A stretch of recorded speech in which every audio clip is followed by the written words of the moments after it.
পাঁচমিশালি ভাজি রান্না করার জন্য বিভিন্ন রকম সবজি কেটে ধুয়ে আমি জল ঝরিয়ে নিয়েছি। সরিষার তেল দিয়ে দিয়েছি কড়াইয়ে। তেল গরম হলে কালো জিরা ফোড়ন দিয়ে সব ধোয়া সবজিগুলো দিয়ে দিয়েছি। দিয়ে দিলাম পরিমাণ মতো লবণ, হলুদের গুঁড়া, ভালোভাবে মিক্সড করে ঢেকে দিলাম যাতে সেদ্ধ হয়ে যায়। সেদ্ধ হয়ে গেছে আমার ডান। এখন আমি ধনেপাতা দিয়ে দিচ্ছি। ধনেপাতাটা ভালো করে মিশিয়ে নিচ্ছি। আমার সবজি রান্নার ডান। আপনারা চাইলে একটু ভাজা জিরার গুঁড়া দিয়ে দিতে পারেন, সবজির স্বাদ বেড়ে যাবে।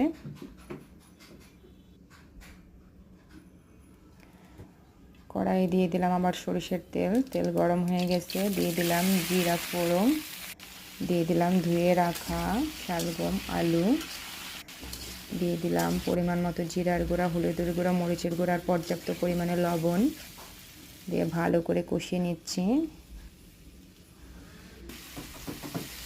আমার কষানো ডান। দিয়ে দিলাম ফুটন্ত গরম জল। ঝোল ফুটে উঠেছে, আমি ঢাকা দিয়ে দিলাম সেদ্ধ করার জন্যে। ভালো করে সেদ্ধ হয়ে গেলে সামান্য একটু চিনি ফেলে দিবেন, তরকারির স্বাদ বেড়ে যাবে দ্বিগুণ। এটা হলো নিরামিষ শালগম আলুর তরকারি। আমার সেদ্ধ হয়ে গেছে। দিয়ে দিলাম ধনেপাতা কুচি।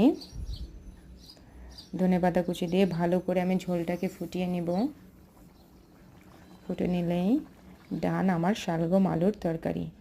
এভাবে করে নিরামিষ শালগম আলুর তরকারি আর পাঁচমিশালি সবজি রান্না করে খেয়ে দেখবেন, ভালো লাগবে।